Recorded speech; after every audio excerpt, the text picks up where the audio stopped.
Iloilo, magkasintahan ng naaresto matapos makumpiskahan ng hinihinalang shabu na tinatayang nagkakahalaga ng 4 na milyon at 900,000 pisong milyon.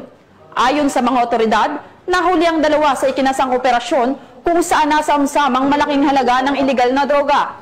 Patuloy naman ang investigasyon habang nakadetain ang mga sospek at nahaharap sa kasong pagdabag sa Republic Act 9165 o mas kilalang Comprehensive Dangerous Drugs Act of 2002. Ang report mula kay Patrolwoman Julibel Albior.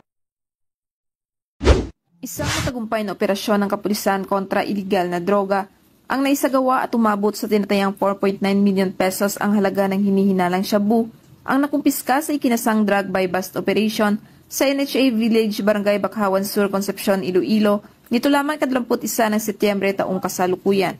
Kinilala ang pangunahing subject ng operasyon na si Alias Budoy, 43 taong gulang, residente ng Barangay Bulaqueña, Estancia, Iloilo, isang high-value individual at ang nobya nito na si Alias K, 25 taong gulang, walang trabaho, residente ng Barangay Salvacion, Concepcion, Iloilo, at isang street-level individual.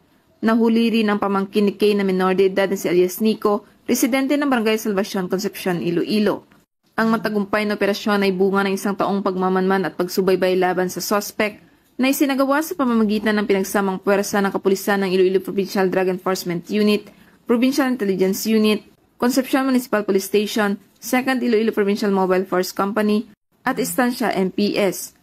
Ayon kay Police Lieutenant Gabriel Manguera, Deputy Chief ng Iloilo Provincial Drug Enforcement Unit, nakuha sa mga suspect ang isang heat seal sachet at 6 na nut tight packs ng suspected shabu na may timbang na humigit kumulang 730 gramo, 2 motorsiklo at iba pang non-drug items.